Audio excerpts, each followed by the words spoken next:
नमस्कार फ्रेंड, बहुत बहुत स्वागत करती हूँ आप सभी का मेरे चैनल ममता ब्लॉग्स में। कैसे हैं आप सब? उम्मीद करते हैं आप सभी लोग अच्छे होंगे।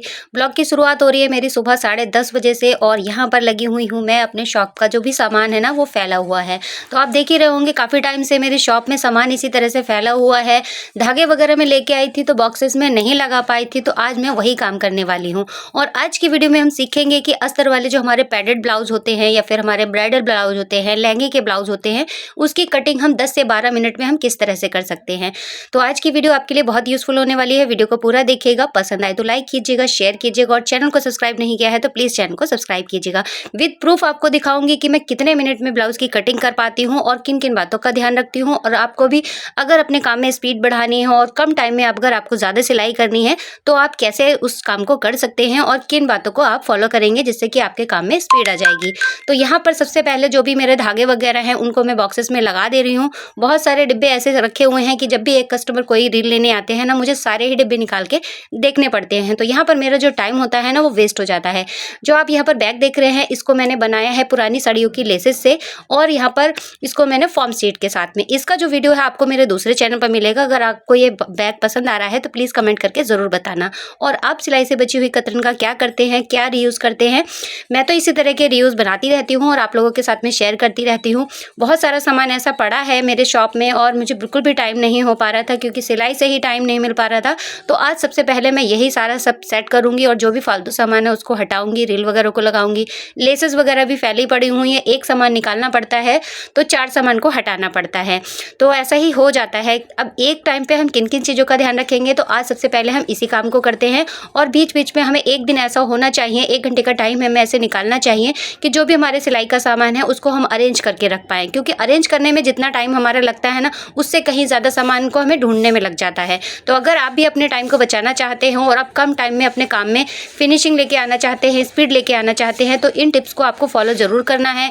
हर एक चीज़ की एक जगह बना के रख देनी है और कहाँ पर हमें कौन सी चीज़ किस टाइम पे रखनी है, ये सारी चीज़ें अगर हमारे हैबिट में आ जाती है ना तो उतना टाइम हमारा बच जाता है। सिलाई के साथ साथ स्पीड बढ़ाने के लिए हमने देखिए उसके जो धागे वगैरह हैं वो हमें पहले से ही रख लेने चाहिए। और सारी चीज़ों को एक साथ रख के जब हम सिलाई करते हैं ना तो हमारा टाइम वहाँ पर भी बच जाता है। दूसरी बात ये होती है कि देखिए जब भी हम सिलाई करते हैं तो हमारा फ़ोन आ जाता है या फिर हम फ़ोन को उठा लेते हैं, या ये सारी चीज़ें अगर आप भी करते हैं ना तो इस गलतियों को बिल्कुल भी मत कीजिए। फ़ोन के टाइम पे आपको फ़ोन चलाना है, लेकिन सिलाई के टाइम पे आपका जो फोकस होता है ना वो केवल आपको सिलाई पर ही रखना है। इससे हमारा बहुत टाइम जो होता है बच जाता है।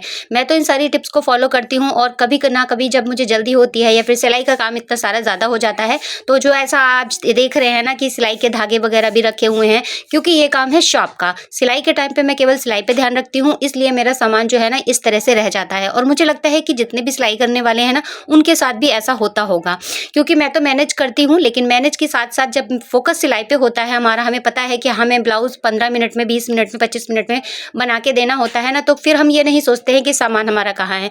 क्योंकि अब कस्टमर आ जाते हैं, उनको रील देनी होती है और सिलाई भी हमें करनी होती है, तो फिर उस टाइम पे हमें ये लगता है कि ठीक है हम इसको बाद में करेंगे। तो 10 से 15 मिनट हमारे रोज के ऐसे होने चाहिए कि हमें अपने सामान को सेट करना है, जो सामान जहाँ है वो उसको वहाँ पर ही रखना है।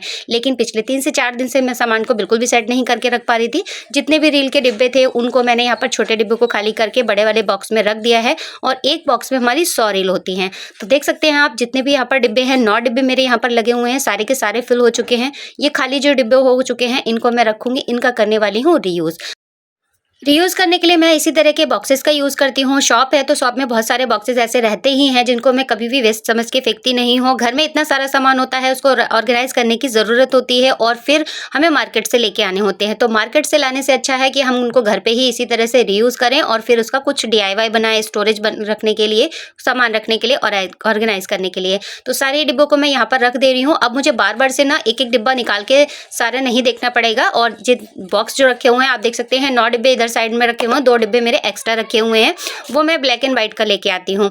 तो इसी तरह से सारे डिब्बे मैंने लगा दिए हैं और अब जितना भी सामान है ना इसको मैं हटा देती हूँ और जो भी लेसेस वगैरह हैं उनको सही से ठीक करके उसके बाद मुझे कटिंग करनी है ब्लाउज की। आज मुझे कटिंग करने हैं 3 ब्लाउज। तो अभी इन सारे सामान को अरेंज करके करने के बाद में फिर मैं नहाई भी नहीं हूँ। कभी कभी ऐसा हो जाता है जब हमें साफ सफाई करनी होती है ना तो हमारा जो नहाने का टाइम होता है ना वो चेंज हो जाता है, क्योंकि अगर हम नहाने के बाद में अगर ये सारा काम करेंगे तो फिर वैसे ही हो जाता है। ये देखिए एक साड़ी है, ब्लाउज है, इसमें फॉल लगनी है और साथ ही साथ इसका ब्लाउज भी तैयार करना है। तो जितने भी कपड़े मुझे आज कटिंग के लिए निकालने हैं 2 से 3 दिन में जो देने हैं 2 दिन में, वो सारे ही मैं यहाँ पर चेक कर ले रही हूँ। और किसी साड़ी से ब्लाउज निकालना है, किसी में फॉल लगनी है।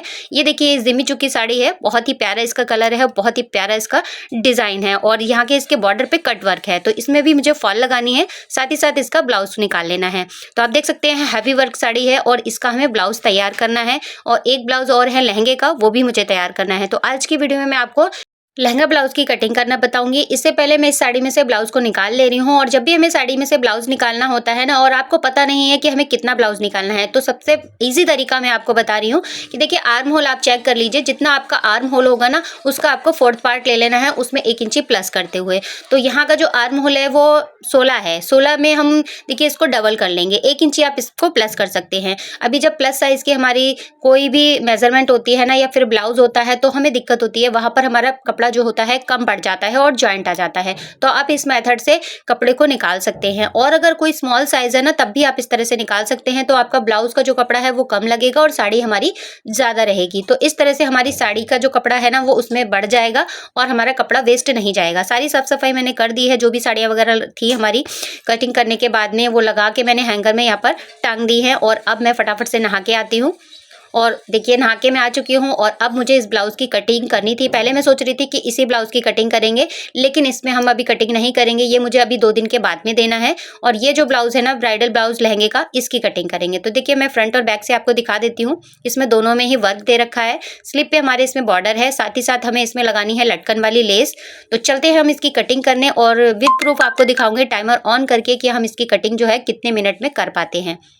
और आप लोग अब ब्लाउज की कटिंग किस तरह से करते हैं, किन किन बातों का ध्यान रखते हैं, हो सके तो आप लोग मुझे कमेंट करके ज़रूर बताना, जिससे कि मुझे भी पता रहे कि हाँ मेरा मेथड सही है या फिर आप लोगों का मेथड सही है। कौन किस तरह से कटिंग करता है कमेंट में बताना बिल्कुल भी मत भूलिएगा। ये देखिए इसमें लटकन लगानी है। आज की वीडियो में मैं केवल आपको इसकी कटिंग ही बताने वाली हूँ, स्टिचिंग जो रहेगी वो नेक्स्ट पार्ट में बताऊंगी, क्योंकि इसको बनाना है हमें पैडेड। तो पैडेड ब्लाउज को हम किस तरह से बनाएंगे और इसको साइड हुक से। तो आज की वीडियो कटिंग वाली है। तो चलिए मैं टाइमर ऑन कर देती हूँ और आपको दिखाती हूँ कि किस टाइम से मैंने इसको ऑन किया है। 4:30 हमारे यहाँ पर हो रहे हैं, 4:28।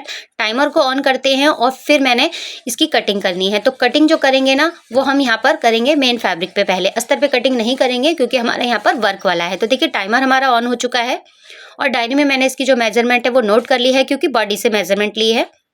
अब देखिए ये है हमारा अस्तर, अस्तर को रखते हैं हम एक साइड, और ये है हमारा ब्लाउज पीस। तो ब्लाउज पीस हमारे यहाँ पर देखिए फ्रंट और बैक जो है एक ही पार्ट में दे रखा है, और ये फैब्रिक है स्लीव वाला। तो इसको हमने यहाँ से अलग कर लिया है। और अब ये देखिए जो हमारा गला है ये बैक वाला, इसको हम यहाँ पर सेट करते हैं, सेंटर से सेंटर मिला के यहाँ पर रखेंगे। जो भी हमारे यहाँ पर बॉर्डर दे रखा है नेक लाइन का, तो कटिंग करते समय आपको इस बात का ध्यान रखना है कि नेकलाइन से मिला के यहाँ पर इसको पिन कर लेना है। अब देखिए यहाँ पर हमने इसको सेट कर लिया है। जो भी इसकी टोटल लेंथ होगी वो हम यहाँ पर चेक कर लेंगे, उसमें से 1 इंची प्लस करना है हमें। नीचे से इसकी किनारी को हम यहाँ पर सेट कर लेंगे और एक सीधी लाइन ड्रॉ कर लेंगे। इसी लाइन से हमें इसकी लंबाई को ले लेना है। अब इस तरह के जो ब्लाउज होते हैं हमारे, इसकी लेंथ तो बिल्कुल बराबर ही होती है, कोई एक्स्ट्रा नहीं होती है। तो मीडियम साइज के हिसाब से ही ये दिए होते हैं। यहाँ पर हमने शोल्डर ले लिया है, शोल्डर मैंने 5.5 इंची लिया है, आर्म होल 6 इंची लिया है। यहाँ पर लेंगे हम चेस्ट का 4th पार्ट। तो मैं इसको बना रही हूँ लगभग 30 इंची के करीब में, 31। यहाँ पर हमने 2 इंची मार्जिन ले लिया है, और मार्जिन लेने के बाद में अब देखिए यहीं से हम इसकी कटिंग कर देंगे। जो गला है वो हम कट नहीं करेंगे, क्योंकि ऑलरेडी यहाँ पर हमारा इसमें वर्क दे रखा है।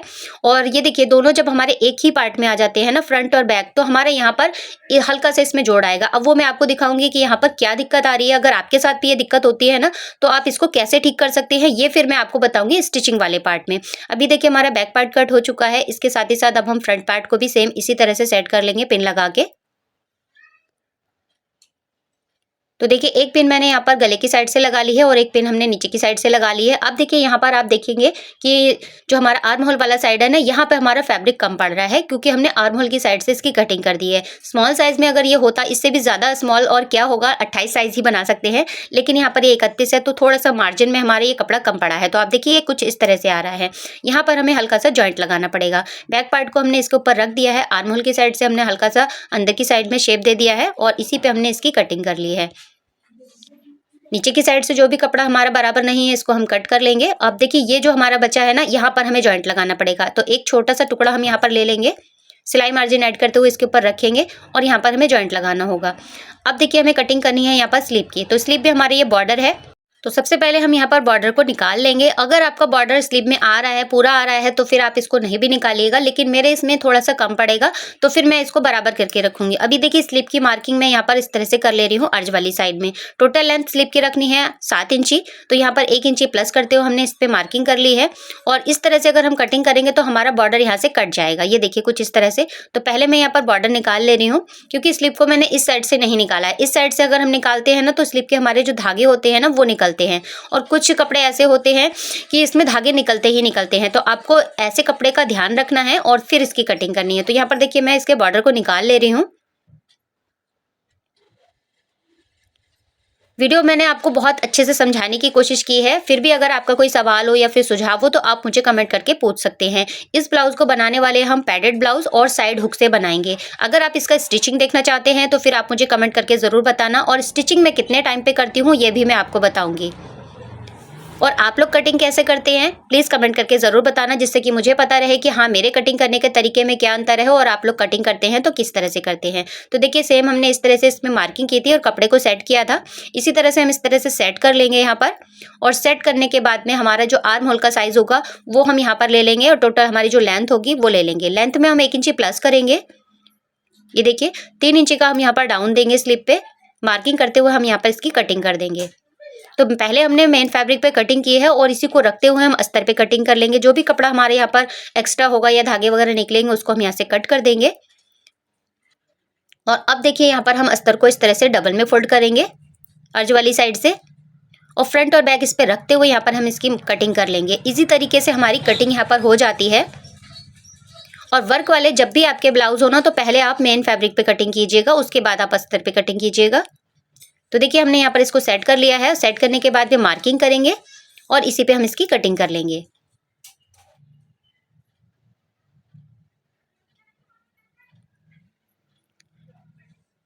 तो देखिए एक पार्ट की हमारी कटिंग हो गई है, दूसरे पार्ट को भी हम इसके ऊपर से सेट करेंगे इसी तरह से।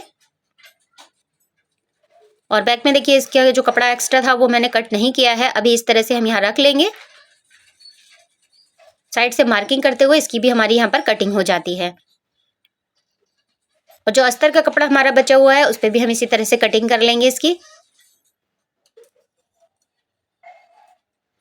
ये देखिए अब अस्तर को हम इस तरह से डबल में फोल्ड करके रखेंगे, और जो हमने स्लीव कट करके रखी है ना उसको इसके ऊपर से सेट करेंगे। ये देखिए साइड से हमारा थोड़ा सा अस्तर यहाँ पर कम पड़ रहा है तो उस पे हमें जॉइंट लगाना होगा। तो इस तरह से हमारे पूरे ब्लाउज की कटिंग हो जाती है। अब जो जॉइंट आएगा ना उसको हम यहाँ पर जो अस्तर बचेगा उसको डबल में फोल्ड करते रखेंगे, सिलाई का मार्जिन ऐड करते हुए। बहुत आसान तरीके से मैंने यहाँ पर आपको ब्लाउज की कटिंग दिखाई है, और कितने मिनट में हमारी ये ब्लाउज की कटिंग हुई है विद प्रूफ आप यहाँ पर देख ही लेंगे। पूरे 12 मिनट 50 सेकेंड में मैंने इस ब्लाउज को कटिंग कर लिया है। साथ ही साथ यहाँ पर जो इसकी लेस वगैरह निकालनी थी वो भी कंप्लीट हुई है। तो आज का वीडियो अगर आपको पसंद आया हो तो लाइक कीजिए, शेयर कीजिए, और इसकी स्टिचिंग मिलेगी आपको नेक्स्ट पार्ट में। तो यहाँ पर देखिए टाइमर को अब मैं ऑफ करती हूँ। मिलती हूँ आपसे नेक्स्ट वीडियो में। 12 मिनट 50 सेकंड कंप्लीट हो चुके हैं।